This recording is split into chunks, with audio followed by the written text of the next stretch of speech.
Welcome back guys. नमस्कार दोस्तों, welcome back to channel.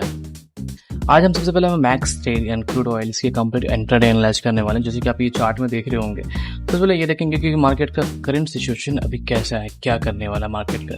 चलो सबसे पहले हम ये एनालाइज कर लेते हैं, और अगर प्राइस ब्रेकआउट या ब्रेकडाउन होता है तो हम मार्केट को नेक्स्ट पॉसिबल क्या मूव हो सकते हैं उसके बारे में हम जानेंगे।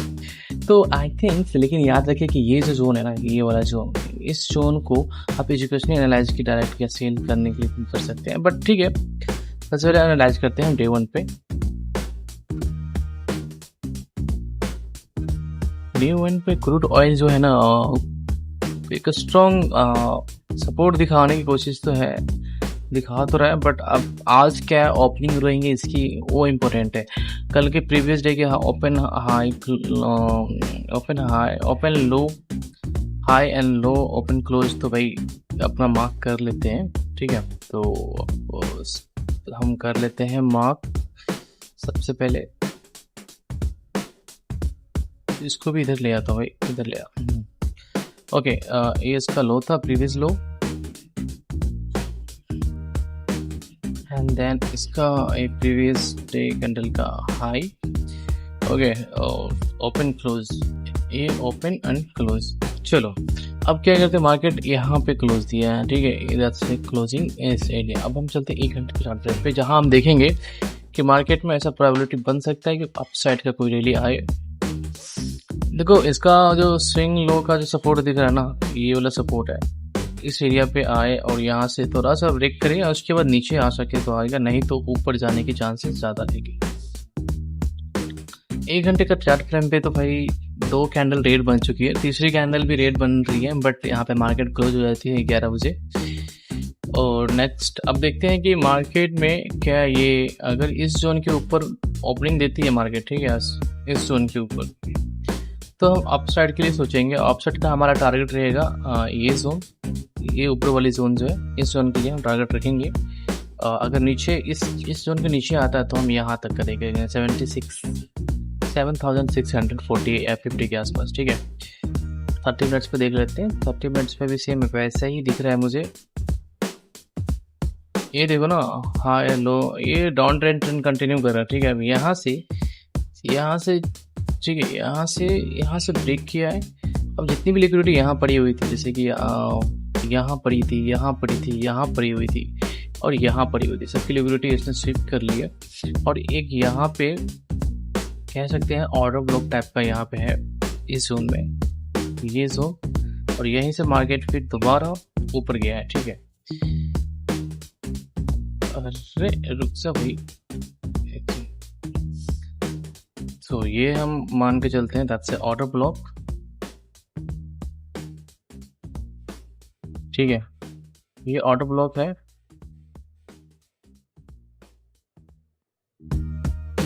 और यहाँ से मार्केट ने रिवर्स लिया था, फिर ऊपर गया, तो दैट्स यहाँ भी एक छोटा सा ऑर्डर ब्लॉक दिख रहा है, बट यहाँ पे लिक्विडिटी शिफ्ट हो चुकी है इनकी। और ऊपर देखो, ऊपर यहाँ पे एक ऑर्डर ब्लॉक है, ठीक है, दैट्स ए ऑर्डर ब्लॉक। तो मैं इसको क्या करता हूँ, इसको कॉपी कर लेता हूँ और इसको यहाँ ले आते हैं, दैट्स ए ऑर्डर ब्लॉक। ठीक है, ये एरिया पे मार्केट में ऑर्डर ब्लॉक बैठे हुए हैं, बड़े बड़े प्लेयर्स बैठे हुए हैं, जहाँ से मार्केट हमेशा यहाँ आया, फिर यहाँ से फिर दोबारा गिरना स्टार्ट हो गया, अब यहाँ से भी दोबारा स्टार्ट हो गया गिरने। और तो सबसे बड़ा ऑर्डर ब्लॉक यहाँ पे है, इससे जो रेजिस्टेंस का काम कर रहा है, और छोटा सा रेजिस्टेंस यहाँ भी काम कर रहा है, क्योंकि मार्केट यहाँ से सडनली मूव तो दिया अच्छा खासा, बट यहाँ से फिर गिर गया। तो यहाँ से भी बायर्स, यहाँ से भी सेलर बैठे हुए हैं।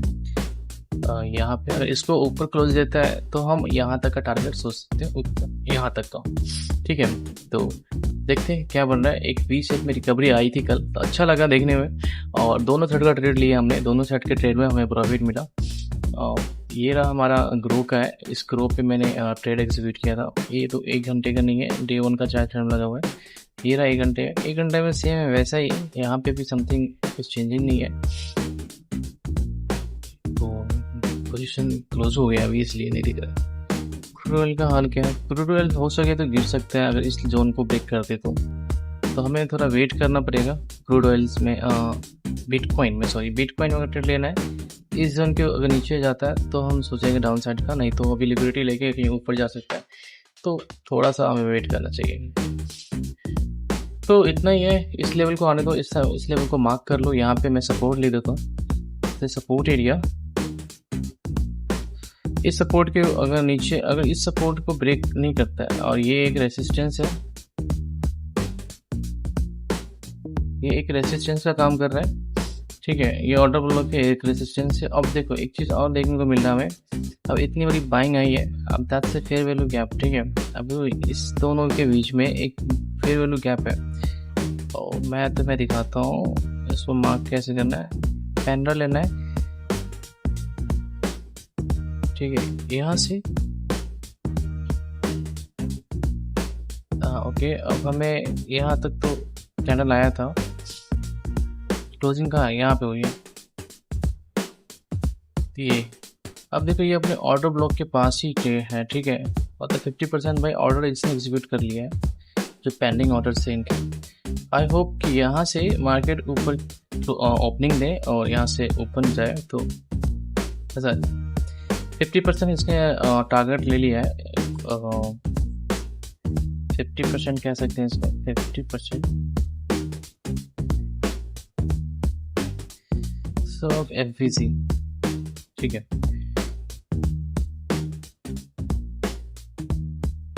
ये 50% ऑफ FVC है। अब यहीं पे आके क्लोज दिया मार्केट में, तो देखते हैं मार्केट कहाँ क्लोज होता है। ये एक रेसिस्टेंस है, अगर इसके ऊपर ब्रेक करके ऊपर जाता है तो हम यहाँ तक का टारगेट ले सकते हैं, उससे ऊपर है ये यहाँ तक का। सब जगह पे लिक्विडिटी पड़ी हुई है, यहाँ पे लिक्विडिटी पड़ी हुई है, यहाँ पे लिक्विडिटी पड़ी हुई है, और यहाँ पे भी लिक्विडिटी पड़ी हुई है। तो चलिए, जब तक इसको ब्रेक नहीं करेगा तब तक हम चेंज ऑफ कैरेक्टर नहीं बोलेंगे, क्योंकि मार्केट अभी भी उसी जोन में, करेक्टर अभी चेंज नहीं है, ठीक है। इस लेवल को ब्रेक करता है, इस रेजिस्टेंस को, तो हम चेंज ऑफ कैरेक्टर सकते हैं। तो आज के लिए इतना है, और देखते हैं मार्केट में क्या होने वाला है अभी जो मार्केट ओपन होगा तो, ठीक है। अभी के लिए इतना ही, बाय बाय।